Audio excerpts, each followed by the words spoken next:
ఇప్పుడొచ్చింది అమ్మలాంటి అత్తయ్య నెంబర్. ఇప్పుడే అనుకుంటున్నాను అమ్మ పాదాల ముందు నా రాఘవ్కి ఇంకెవ్వరూ కనిపించరు అని. అసలేం మాట్లాడుతున్నారు శైలజ గారు? లేదు లేదు, నేను నిజం చెప్తున్నాను. నీకు తెలీదో ఏమో, ఈ ఇంట్లో మదర్స్ డేనే కాదు, అమ్మ అనే మాట పలకడం, అమ్మ పేరు బ్యాన్ చేసి పెట్టాడు రాఘవ. కానీ పిండి గారు ఇప్పుడంతా మారిపోయింది కదా. అవునత్తయ్య, కానీ ఇప్పుడు అంతా మారిపోయింది. ఈరోజు మదర్స్ డేలో అనుక్షణాన్ని మనందరం కలిసి సెలబ్రేట్ చేసుకున్నాం. అది పూర్తయ్యేది ఈరోజు రాత్రి పార్టీతోనే.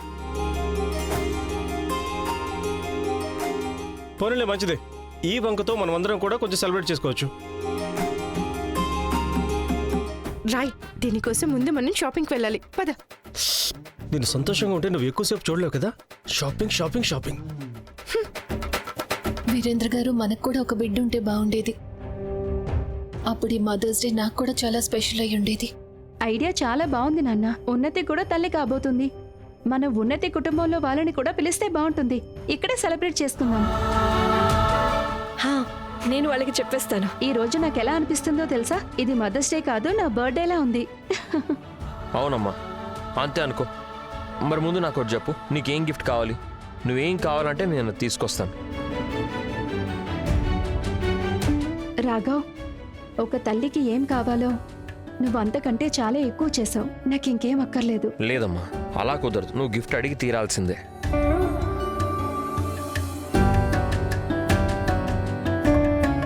రాఘవ్, నువ్వు నాకు ఇవ్వలేని ఏది కూడా నాకు నిన్ను అడగాలని లేదు నాన్న. దాని కారణంగా నీ సంతోషాలకి ఇబ్బంది కలగడం ఇష్టం లేదు.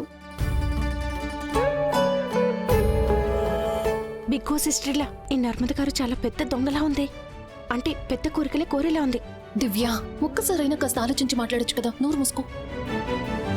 ఇట్స్ ఓకే, నాకేం వద్దు. అమ్మా, ఒకసారి అడిగి చూడొచ్చు కదా. నువ్వు అడిగితే నేను ఆకాశం భూమినైనా ఏకం చేసేస్తాను. నీకు కావాల్సింది ఏమైనా సరే నేను తీసుకొచ్చి తీరుతాను. చెప్పమ్మా, నీకేం కావాలి? రాఘవ్, నేను అర్థం చేసుకోగలను. ఎన్నో ఏళ్ల తర్వాత ఈ రోజు నువ్వు నాతో కలిసి మదర్స్ డే చేసుకుంటున్నావు. కానీ ఒకరున్నారు, తను ఈ రోజు నాతో మదర్స్ డే సెలబ్రేట్ చేసుకోలేడు. నేనెప్పుడు మదర్స్ డేని సగం సగంగానే జరుపుకున్నాను. ఈ రోజు సెలబ్రేషన్స్ అసంపూర్ణంగానే ఉండిపోతాయి కదా. నాకు పూర్తి సంతోషం ఎప్పటికైనా దొరుకుతుందంటావా? అంటే నా ఇద్దరు కొడుకులు ఒకే నీడ పట్టున ఉండలేరంటావా?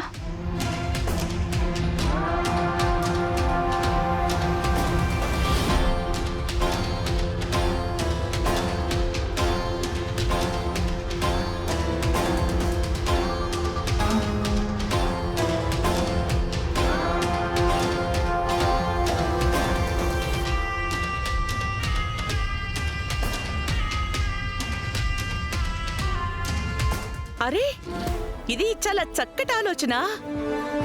నాకే బాధగా ఉంది, మాలో ఎవ్వరికీ దీని గురించి అసలు ఆలోచనే రాలేదని. ఒక తల్లి ప్రేమని 2 భాగాలుగా విభజించడం ఒక తల్లికి ఎలా ఉంటుందో అది నాకంటే ఇంకెవరికి అర్థం అవుతుంది. నా 3 పిల్లలు, వీళ్లలో ఎవరైనా ఒక్కరు దూరంగా వెళ్ళినా నాకు చాలా కంగారుగా అనిపిస్తుంది. ఈ 3 కలిసి ఉన్నప్పుడే, నాకు దగ్గరగా ఉన్నప్పుడే ఎందుకో తెలీదు కానీ నా మనసు ఏదో తెలియని ప్రశాంతంగా ఉంటుంది. ఇది చాలా మంచి ఐడియా.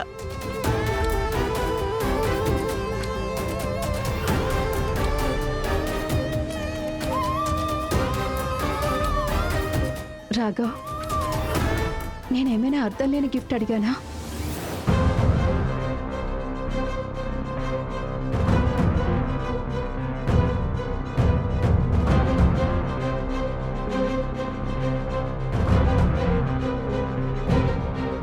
రేఖ, నేనేం తప్పు చేయలేదు కదా? లేదు నర్మదా అంటే అస్సలు లేదు. మరైతే రాఘవ్ ఇలా? మీరు రాఘవ్కి కొంచెం టైం ఇవ్వండి.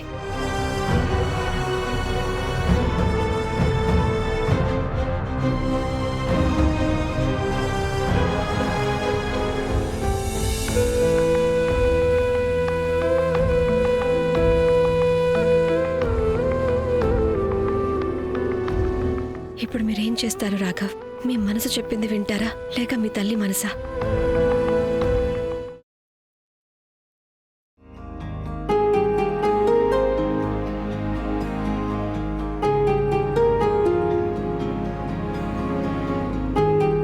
అమ్మా, నీ ప్రేమ నిర్మలం. ఎప్పుడు అన్నీ నువ్వే చూసుకున్నావు. నువ్వు ఎప్పుడు అన్నీ భరిస్తూనే ఉన్నావు.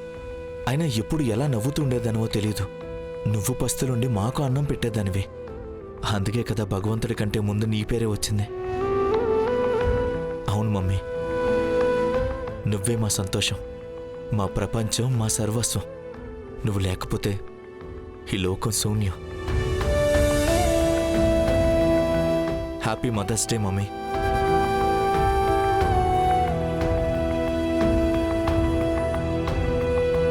Thank you.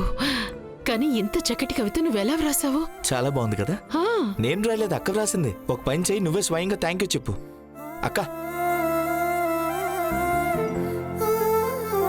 రేఖా, నువ్వు పొద్దున్న సాయంత్రం ఇంత బిజీగా ఉంటావు, కానీ ఇంత చక్కటి కవిత వ్రాసే టైం కూడా దొరికిందా నీకు? హా అమ్మా, నా చేతిలో ఉంటే ప్రపంచాన్ని రాసిచ్చేస్తాను నీకు.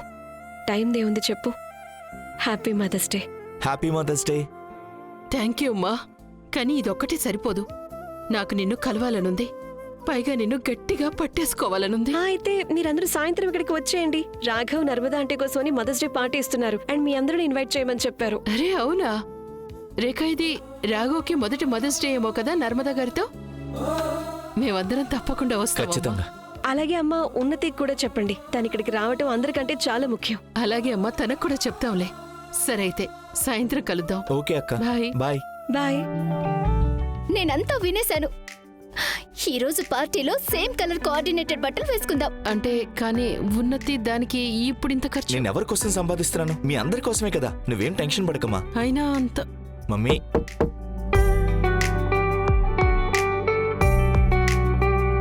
ధ్రువ్ చౌదరి ఉండేది ఇక్కడేనా? హా, చెప్పండి. నేనే ధ్రువ్ చౌదరి. మీరు లంచం తీసుకుని ఇల్లీగల్ సామాన్లను క్లియర్ చేశారా?